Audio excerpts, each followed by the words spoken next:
السلام علیکم لسنرز۔ آج تک آپ نے پولیس انسپیکٹرز کی کرائم سٹوریز سنی ہوں گی، لیکن آج میں آپ کی خدمت میں پیش کر رہی ہوں جیل کے اندر کی دنیا کی کہانیاں۔ یہ سچی کہانیاں مختلف جیلوں اور وہاں کے جیلرز کی زبانی ہوں گی۔ امید ہے کہ آپ کو یہ سلسلہ ضرور پسند آئے گا۔ کہانی شروع کرنے سے پہلے آپ سے گزارش ہے کہ آپ پلیز میرے چینل کو سبسکرائب اور لائک کریں، شکریہ۔ تو آئیے کہانی کا آغاز کرتے ہیں۔ سارا علاقہ ہماری دلیرانہ وارداتوں سے انتہائی خوفزدہ تھا۔ جب سے پولیس مقابلے میں انسپکٹر نیازی شدید زخمی ہوا تھا، اس وقت سے ہماری دہشت کچھ اور بڑھ گئی تھی۔ ہماری سے مراد میری اور میرے ساتھیوں کی دہشت گردی تھی، جس میں ڈکیتی، قتل، غنڈہ گردی سب شامل تھی۔ یا میں بتاتا چلوں کہ ہمیں یہ گھٹیا راہ کیوں اختیار کرنا پڑی۔ میرا تعلق جھوک مراد سے تھا۔ میرے باپ کے پاس 5 ایکڑ اراضی ورثے میں ملی تھی، جس میں 3 ایکڑ قابل کاشت تھی اور 2 ایکڑ سیم تھور چاٹ گئی تھی۔ ہمارے گھر کی گزر اوقات بڑی تنگ دستی سے ہو رہی تھی۔ میرے بڑے بھائی نے شروع ہی سے مجھے کھیتی باڑی سے دور رکھا۔ وہ میری پڑھائی پر بڑا زور دیتا۔ میری 2 چھوٹی بہنیں تھیں اور بوڑھے ماں باپ۔ جھوک برات میں نے مڈل تک پڑھا اور میٹرک شہر میں کیا۔ میں آگے پڑھنا نہیں چاہتا تھا، مگر میرے گھر والوں کا اصرار تھا کہ میں پڑھ کر بڑا آفیسر بنوں، سو میں کالج میں داخل ہو گیا۔ میرے والد نے وہ 2 ایکڑ زمین مچھلی فارم بنانے والے ایک زمیندار کے ہاتھ 8,000 میں فروخت کر دی تاکہ میری پڑھائی بہتر طریقے سے ہو سکے۔ پھر ہمارے گاؤں میں سیم تھور زدہ زمین کی قیمت ہی اتنی ملتی تھی، 8,000 بھی غنیمت تھا۔ ہاسٹل میں میرا روم میٹ لطیف تھا، جس کا تعلق راوی پار سے تھا۔ اس کے حالات بڑے اچھے تھے۔ وہ کالج میں پرنس کے نام سے پکارا جاتا۔ پہلے پہل تو میں اس کی فیاضی سے کتراتا رہا، مگر اس کے لہجے کی مٹھاس میرے اندر گھر کر گئی۔ کھانا پہلے میں کالج کی کینٹین سے کھاتا تھا، مگر بعد میں لطیف کے ساتھ کھانے لگا۔ اکثر وہ لباس جو اس نے چند روز پہنا ہوتا میرے سپرد کر دیتا۔ اس کی رفاقت سے میرے بہت سے مسائل حل ہوئے تھے۔ کبھی کبھی میں لطیف کے بارے میں سوچتا کہ کیا وہ خاندانی نواب ہے جو اتنی لاپرواہی سے دولت لٹاتا ہے، مگر اس رات سے پردہ بھی ہٹ گیا۔ اس کے گھر سے آنے والا ایک لیٹر میں نے پڑھ لیا، جس میں لکھا تھا کہ پچھلے ماہ جو 2,000 روپے تم نے بھیجا تھا وہ قرض والوں کو دے دیا ہے۔ تمہاری بڑی بہن کو بڑے اسپتال میں داخل کروا دیا ہے کیونکہ تمہارا اصرار تھا۔ اب رقم کا جلد بندوبست کر کے بھجواؤ۔ میں خط پڑھنے کے بعد الجھن میں پھنس گیا کہ لطیف اتنا روپیہ کہاں سے لاتا ہے، مگر میرے اندر اتنی جرأت نہ ہوئی کہ میں اسے براہ راست سوال کرتا۔ پیپر شروع ہونے والے تھے، مگر لطیف پڑھائی کی طرف کم توجہ دیتا۔ اکثر رات گئے وہ چوروں کی طرح ہاسٹل کی دیوار پھاند کر اندر آتا۔ میرے لیے اس کا یہ رویہ بڑا تجسس آمیز تھا۔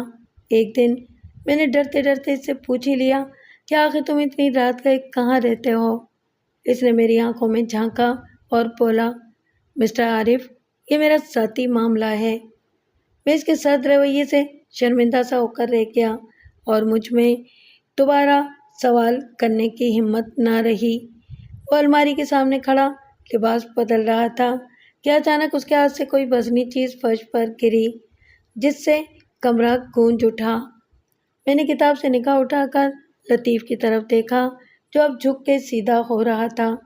اس کے ہاتھ میں پکڑی ہوئی اس چیز پر جب میری نظر پڑی تو میرا سر گھوم کر رہ گیا۔ اس کے ہاتھ میں سیاہ رنگ کا بڑا سا پستول چمک رہا تھا، جو اس نے جلدی سے اپنی پتلون کی بیلٹ میں لگا لیا۔ میرے ذہن میں کئی ایک سوال ابھر کر ڈوب گئے، مگر میں لطیف سے کچھ کہہ نہ سکا۔ عارف، دروازہ اندر سے بند نہ کرنا، میں ذرا دیر سے آؤں گا۔ یہ کہتا ہوا وہ اپنا اوور کوٹ پہن کر باہر نکل گیا۔ اس کے جانے کے بعد میں پڑھ نہ سکا اور نہ ہی مجھے نیند آئی۔ کروٹیں بدلتے رات کے 3 بج گئے۔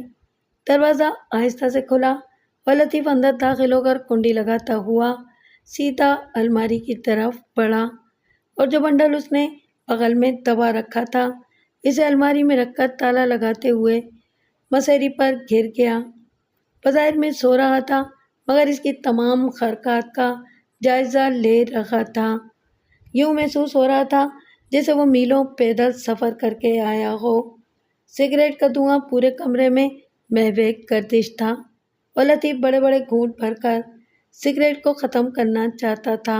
شاید پھر اس نے سگریٹ ایش ٹرے میں مسل دیا اور کروٹ لے کر اوپر لحاف لے لیا۔ صبح چھٹی تھی اس لیے میں بھی پڑا رہا کیونکہ رات میں بھی ٹھیک سے سو نہیں سکا تھا۔ لطیف جب بیدار ہوا تو اس کا منہ خاصا خوشگوار تھا۔ اس نے اٹھتے ہی میرا بستر الٹ دیا اور جلدی سے تیار ہونے کا حکم دیا۔ میں نے معذرت کرنا چاہی مگر اس کی کھینچتانی سے مجبوراً تیار ہونا پڑا۔ شہر کے ایک بڑے ریسٹوران میں ناشتہ کیا۔ اس ساری کارروائی کے دوران میں یکسر خاموش بیٹھا رہا۔ شاید اس نے بھی محسوس کیا تھا۔ لطیف نے چائے بناتے ہوئے مجھے مخاطب کیا۔ کیا بات ہے؟ کہو، میں سن رہا ہوں۔ میں محسوس کر رہا ہوں جیسے تم مجھ سے ناراض ہو۔ نہیں، ایسی تو کوئی بات نہیں۔ بات یہ ہے میرے دوست، میں بھی سمجھتا ہوں۔ شاید تمہیں نہیں پتہ جن حالات سے میں دوچار ہوں۔ یہ کہتے ہوئے لطیف کا لہجہ بھاری ہو گیا۔ عارف، میں نے جس راستے کا انتخاب کیا ہے اس کا اختتام موت پر ہوتا ہے۔ میرے گھر والوں کے حالات نے مجھے ایسے دوراہے پر کھڑا کر دیا ہے کہ میرے نزدیک ہر چیز بے معنی ہو کر رہ گئی ہے۔ میں نے معاشرے سے اپنا حق مانگنا چاہا مگر مجھے دھتکار دیا گیا۔ میں نے بہت جگہ کام کرنے کی کوشش کی کہ دن میں پڑھائی بھی جاری رکھوں مگر میرے غریب ماں باپ کا بوجھ میں پھر بھی نہیں بانٹ سکا۔ اس میں ناکام رہا۔ ایک رات اسٹیشن سے مزدوری کر کے میں واپس آ رہا تھا کہ گشت ڈیوٹی پولیس نے مجھے پکڑ لیا۔ بغیر جرم کے میرا آوارہ گردی میں چالان کر دیا اور مجھے جیل بھیج دیا گیا۔ کالج سے مجھے نکال دیا گیا۔ میرے 2 سال تباہ ہو گئے اور جب میں سزا کاٹ کر باہر آیا تو مجھے اس معاشرے نے سزا یافتہ کہہ کر دھتکار دیا۔ میرا قصور صرف یہ تھا کہ میں نے اپنی پڑھائی اور گھر کے حالات سنوارنے کے لیے بطور کلی کام کرنا شروع کر دیا تھا مگر اس کے عوض مجھے جیل کی سلاخوں کے پیچھے جانا پڑا۔ میرے دل میں زندہ رہنے کی جستجو دم توڑ گئی اور میں نے مر جانا چاہا مگر مجھے ڈوبنے سے بچا کر پھر میرے خلاف اقدام خودکشی کا مقدمہ درج کر لیا گیا۔ یوں ایک بار پھر میں جیل پہنچ گیا اور جب میں سزا کاٹ کر باہر نکلا تو میرے اندر مرنے کا نہیں مارنے کا جذبہ موجزن تھا۔ پھر میں اس موزوں طوفان میں بہہ گیا۔ میں نے اپنی زندگی کا رخ پلٹ لیا۔ میرے چاروں طرف گناہوں کی فصیل اٹھتی رہی مگر میں اس کے حصار سے بے نیاز صرف ایک سمتی پڑھ رہا ہوں۔ اتنا کہہ کر لطیف خاموش ہو گیا۔ چائے کب کی ٹھنڈی ہو چکی تھی۔ بیرے کو دوبارہ چائے کے لیے آرڈر دیا اور وہ سگریٹ سلگا کر اس کے دھوئیں سے کھیلنے لگا۔ میں اس کی داستان سن کر بڑے اضطراب میں آ گیا۔ اس کا مطلب یہ ہوا کہ لطیف قانون کا مجرم تھا۔ میں بہت دن تک لطیف کے بارے میں پریشان رہا مگر اس کا کوئی حل میرے پاس نہیں تھا۔ اب وہ مجھ کر بتا کر جاتا اور جب باہر سے لوٹ مار کر کے آتا تو مجھے بھی زبردستی کچھ نہ کچھ تھما دیتا۔ پہلے تو میں گریز کرتا رہا، پھر لالچ میرے اندر بھی صلاحیت کر گئی۔ حوث کا اندھا دیوتا میرے اعصاب پر چھا گیا۔ ایک رات لطیف زخمی حالت میں ہاسٹل میں آیا۔ شاید اس کے بازو میں گولی لگی تھی۔ تمام رات وہ درد سے تڑپتا رہا۔ صبح میں اسے ڈاکٹر کے پاس لے گیا جس نے بھاری رقم کے عوض لطیف کے بازو سے گوٹلی نکال کر پٹی باندھ دی اور آرام کرنے کی ہدایت کرتے ہوئے ہمیں اپنے کلینک سے فوراً بھیج دیا۔ جب ہم ہاسٹل آئے تو پولیس جو وہاں موجود تھی اس نے ہمیں گرفتار کر لیا۔ لطیف واردات والی جگہ پر بھاگتے ہوئے کالج کا شناختی کارڈ اور گھر سے آیا ایک خط بھی گرا آیا تھا جس کی روشنی میں پولیس یہاں تک آ گئی۔ لطیف کی جوابی فائرنگ سے اس گھر کا ایک فرد شدید زخمی ہو گیا تھا جہاں گزشتہ رات اس نے واردات کی تھی۔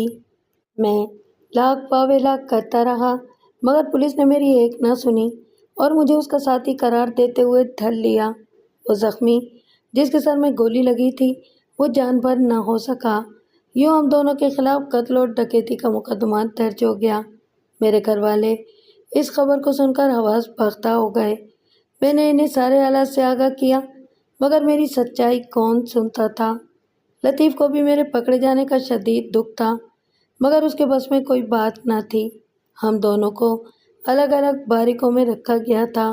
صبح کام کے دوران کبھی ملاقات ہو جاتی تو لطیف میرا حوصلہ بڑھاتا۔ میں نے حالات کے ساتھ سمجھوتا کر لیا تھا۔ میرے اندر کا بزدل پن اب دم توڑ چکا تھا۔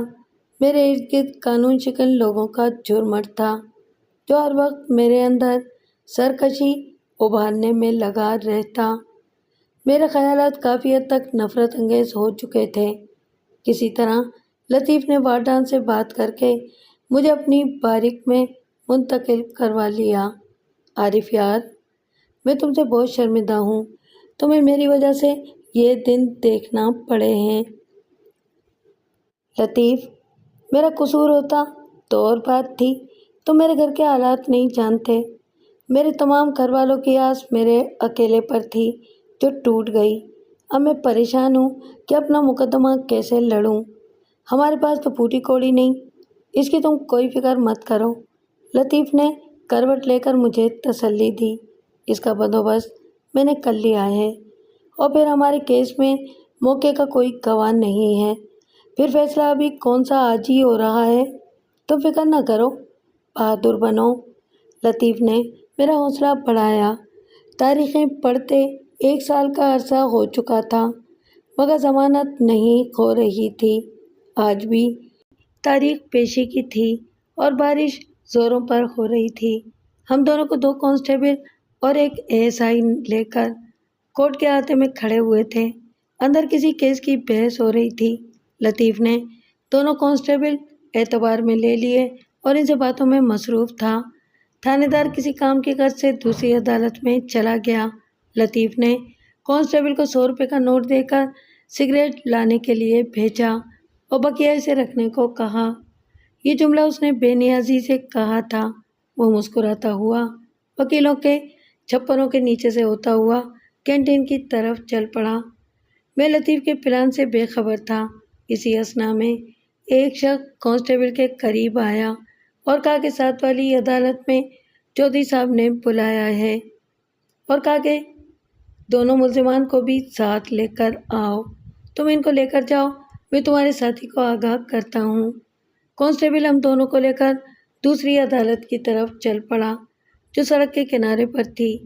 جب ہم سڑک پر آئے تو کسی چیتے کی طرح کانسٹیبل پر وہ جھپٹا اور ہتھکڑی کا سنگل اس کی پیٹی میں سے کھینچ لیا۔ اتنے میں ایک کار ہمارے سامنے آئی جس میں ایک آدمی آگے بیٹھا تھا۔ کار کا پچھلا دروازہ پہلے سے کھلا تھا۔ کانسٹیبل کے سنبھلتے سنبھلتے ہم دونوں کار میں گھس گئے۔ کار طوفانی رفتار سے آگے بڑھ گئی۔ بارش میں سڑکوں پر رش بھی کم تھا اس لیے ہم لوئر باری دوآب روڈ پر پہنچ گئے۔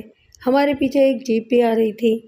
وہ آدمی جس نے اپنا نام لطیف بتایا تھا اس نے گھوم کر جیپ کو دیکھا اور ہمیں ہوشیار کرتے ہوئے کہا کہ جو ہی یہ قریب آئے کار آہستہ ہوتے ہی تم اس میں گھس جانا۔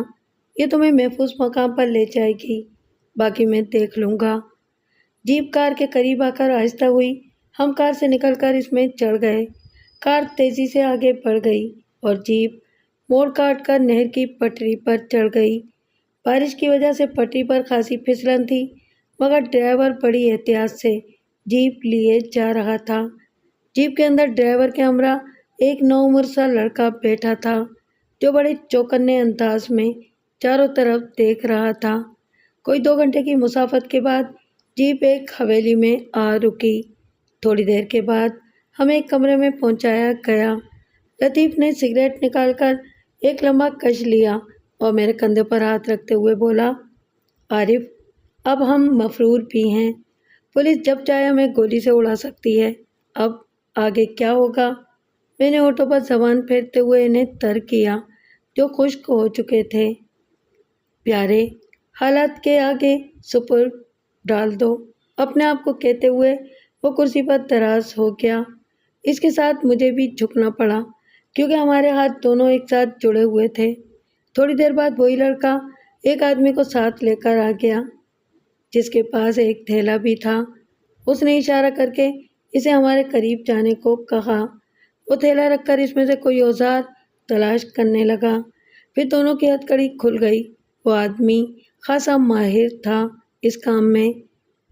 میں آپ دونوں کے لیے کھانا وغیرہ بھیج رہا ہوں، اس کے بعد میاں صاحب سے ملاقات ہوگی۔ یہ کہتے ہوئے لڑکا اس آدمی کے ہمراہ کمرے سے باہر نکل گیا۔ تھوڑی دیر کے بعد کھانا آ گیا۔ ہم دونوں کھانے میں مصروف ہو گئے۔ جاتے ہوئے اس لڑکے نے سختی سے تاکید کی تھی کہ اس کمرے سے باہر نہ نکلیں، یہ میاں صاحب کا حکم ہے۔ عارف، اب تو ہمیں میاں صاحب کے حکم کی سختی سے پابندی کرنا ہوگی۔ جب تک صفدر نہیں آ جاتا ہمیں آرام کرنا چاہیے۔ مگر لطیف، یہ ہوا کیسے سب کچھ؟ اس کا بندوبست ہر تاریخ پر ہوتا مگر کوئی موقع نہیں ملتا تھا۔ آج مل گیا سو فرار ہو گئے، لطیف نے لاپرواہی سے جواباً کہا۔ شام سے پہلے صفدر بھی آ گیا جس کی زبانی معلوم ہوا کہ پولیس نے اطلاع ملنے کے بعد سارے راستوں کی ناکہ بندی کر دی ہے، مگر حاصل کچھ نہ ہوا۔ اب میں تمہیں میاں صاحب سے ملوانے کا بندوبست کرتا ہوں۔ تھوڑی دیر کے بعد ہم میاں صاحب کے سامنے تھے۔ وہ بڑا تم تراک کا آدمی تھا۔ اس نے ہمیں بھرپور تحفظ دینے کی حامی بھر لی اور پھر ہمیں حویلی کے تہہ خانے میں چھپا دیا۔ اس طرح 15 روز ہو گئے۔ ہمارا ہر طرح سے خیال رکھا جاتا۔ پھر ایک رات صفدر اور 2 آدمی نیچے ہمارے پاس آئے۔ وہ دونوں کوئی خطرناک چیز لگتے تھے۔ ان کے چہروں پر دہشت ٹپکتی صاف نظر آتی۔ لطیف، آج رات تمہیں ان کے ساتھ جانا ہے، باقی کام یہ خود سمجھا دیں گے تمہیں۔ رات کے پہلے پہر ہم دونوں ان کے ہمراہ چل پڑے۔ میرا دل گھبرا رہا تھا مگر میں نے ان تینوں پر ضائع نہ ہونے دیا۔ رات کی تاریکی میں جیپ کا انجن برائے نام آواز سے فراٹے بھرتا نامعلوم منزل کی طرف بڑھا چلا جا رہا تھا۔ پھر ایک گاؤں کے باہر جیپ روک دی گئی۔ ہماری پارٹی کا لیڈر جہانگیر تھا۔ اس نے 7mm کی 4 جدید رائفلیں جو جیپ میں پڑی تھیں ہم میں بانٹ دیں اور پھر اشارے سے باہر آنے کو کہا۔ وہ دونوں، جن کے نام آخر تک مجھے معلوم نہ ہو سکے، آگے چل پڑے اور ان کے پیچھے گاؤں کا چکر کاٹ کر مغرب کی جانب بنے اونچے مکان کے سامنے ہم رک گئے۔ ہم اندر چلتے ہیں، تم باہر سنبھالو، یہ کہتے ہوئے وہ دونوں اندر کود گئے۔ میں دیوار کے سائے میں ہو کر کھڑا ہو گیا اور لطیف کسی چیتے کی طرح چوکنا کھڑا تھا۔ رائفل میرے ہاتھ میں تھی مگر اس کو چلانے کا مجھے تجربہ نہ تھا۔ گو لطیف نے مجھے اس کا سارا نظام سمجھا دیا تھا۔ تھوڑی دیر کے بعد وہ دونوں دیوار کی دوسری طرف نمودار ہوئے۔ لطیف ان کی طرف لپکا۔ دونوں نے 2 بڑے بڑے صندوق دیوار پر سے نیچے لٹکا دیے جو ہم نے سنبھال لیے۔ پھر بڑے محتاط ہو کر ہم دور کھیتوں میں نکل آئے۔ انہوں نے لوہے کے سریے سے تالے توڑ ڈالے اور سامان الٹ پلٹ کرنے لگے۔ ایک لکڑی کا چھوٹا سا صندوق نکلا جس میں سونے چاندی کے زیورات بھرے ہوئے تھے اور کچھ نقدی کے علاوہ بغیر سلے کپڑے وغیرہ انہوں نے منتخب کیے۔ باقی سب کچھ چھوڑ کر ہم واپس جیپ میں آ گئے۔ اب ہمارا رخ آگے کی طرف تھا۔ یہ ایک الگ تھلگ ڈھاڑی تھی جس پر صرف 3 آدمی سوئے ہوئے تھے اور مال ڈنگر باڑے میں پڑا تھا۔ اگر ذرا سی مداخلت کریں گولی مار دینا، دونوں نے بیک زبان میں کہا۔ لطیف نے سدھائے ہوئے جانور کی طرح سر ہلایا۔ پھر وہ باڑے میں گھس گئے اور مال ڈنگر کھولنے لگے۔ سنگل کے اتار پر ذرا سا شور ہوا۔ ان سوئے ہوئے افراد میں سے ایک جاگ گیا۔ اس سے پہلے وہ ہوشیار ہوتا لطیف کی رائفل آگ برسانے لگی۔ رات کے سناٹے میں گولیوں کی کرخت آوازوں کے ساتھ اس آدمی کی چیخ ابھر کر ڈوب گئی۔ وہ دونوں اپنی اپنی چارپائیوں پر یوں دبک گئے جیسے وہاں ہے ہی نہیں۔ 2 بھینسیں اور 2 گھوڑے کھول کر وہ باہر نکل آئے۔ اوئے تم کھڑے کیا کر رہے ہو؟ ان کو باندھ دو، دونوں میں سے ایک نے مجھے مخاطب کیا۔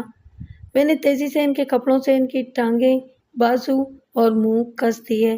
پھر ہم بڑے اطمینان سے مال ہانک کر وہاں سے نکل آئے۔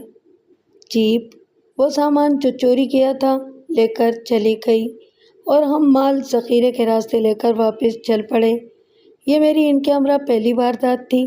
پھر یہ سلسلہ چل نکلا۔ ہر دوسرے تیسرے روز مختلف لوگوں کے ہمراہ ہم چوری، ڈکیتی اور قتل کرتے رہے۔ ہمارے گناہوں کی فہرست میں اضافہ ہوتا گیا۔ ہم اب اپنے گھروں میں بھی کچھ نہ کچھ بھیجنے لگے تھے۔ میاں صاحب واقعتاً بڑے دھڑلے کے آدمی تھے۔ مال سامنے ہوتا مگر کسی کی کیا مجال ہوتی جو واپسی کا مطالبہ کرتا۔ پولیس ان کی حویلی میں بغیر اجازت قدم نہیں رکھ سکتی تھی۔ اب ہمارا رخ شہر کی طرف بھی ہو چکا تھا۔ ہماری وارداتیں بڑی دلیرانہ ہوتیں۔ کئی بار پولیس سے مقابلہ ہوا مگر ہر بار بچت ہو جاتی۔ میاں صاحب کا جھگڑا ان جیسے ہی زمیندار زمان علی سے ہو گیا، جس کے آدمیوں نے ہمارے ایک آدمی کو فائرنگ کر کے ہلاک کر دیا۔ میاں صاحب اس واقعے سے تڑپ اٹھے۔ یہ بات بڑھتی گئی۔ زمان علی کے پولیس کے ساتھ بڑے اچھے مراسم تھے۔ وہ اکثر پولیس کی مدد بھی حاصل کرتا رہتا تھا۔ یہ جنوری کی ایک اندھیری رات تھی جب ہم زمان علی کے بیٹے کو قتل کرنے کے لیے نہر لنک کے ساتھ والی نشیبی گھاٹی میں چھپے ہوئے تھے۔ اس کو شہر سے واپس گاؤں آنا تھا۔ یہ اطلاع میاں صاحب کے مخبر نے فراہم کی تھی کہ اس کی گاڑی میں محافظ بھی تھے، مگر اب ہم ہر خطرات سے کھیلنے کے عادی ہو چکے تھے۔ جو ہی دور سے گاڑی کی روشنی نظر آئی، ہم گھاٹی سے نکل کر پوزیشن میں آ گئے۔ میرا نشانہ اب بہت سچا ہو چکا تھا۔ لطیف نے مجھے ٹائر پر فائر کرنے کو کہا۔ جب گاڑی میری رائفل کی زد میں آئی تو میں نے فائر داغ دیا۔ ایک دھماکہ ہوا، گاڑی لڑکھڑائی اور پٹری پر چڑھ کر ایک دم رک گئی۔ دوسری طرف سے ایک دم جوابی فائرنگ شروع ہو گئی، جسے ہم زمان علی کے بیٹے کی گاڑی سمجھے تھے۔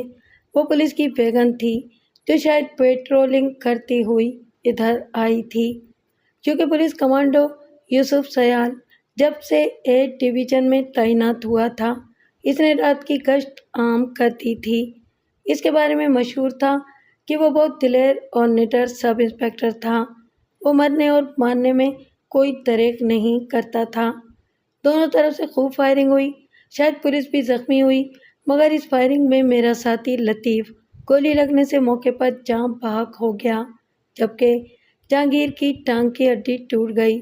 اگر اسے چھوڑ کر فرار ہوتے تو میاں صاحب ہمیں گولیوں سے اڑا دیتے۔ بڑی مشکل سے اسے اٹھا کر جیپ میں ڈالا اور فرار ہونے میں کامیاب ہو گئے۔ یہ ہماری بہت بڑی شکست تھی، جسے قبول کرنے کو میاں صاحب بالکل تیار نہ تھے۔ لطیف کی لاش میاں صاحب کے لیے چیلنج بن گئی، جسے زمان علی کے گاؤں میں پوسٹ مارٹم کے بعد دفن کیا گیا تھا۔ ہمیں حکم ملا کہ کل رات کو لطیف کی لاش نکال کر ہر حال میں گاؤں لے کر آنا ہوگی۔ ہمارے لیے یہ ایک نیا تجربہ تھا، مگر مرتا کیا نہ کرتا کے مترادف ہم دوسرے دن رات کو پٹی خرائلہ پہنچ گئے۔ قبرستان میں ایک عجیب طرح کا خوفناک سکوت طاری تھا۔ ہم 5 افراد بڑے چوکنے انداز میں لطیف کی قبر کے پاس کھڑے تھے۔ صبح کو مرید آ کر قبر دیکھ گیا تھا۔ یہی قبر ہے نا؟ میں نے مرید سے پوچھا۔ ہاں، اس نے ادھورا سا جواب دیا۔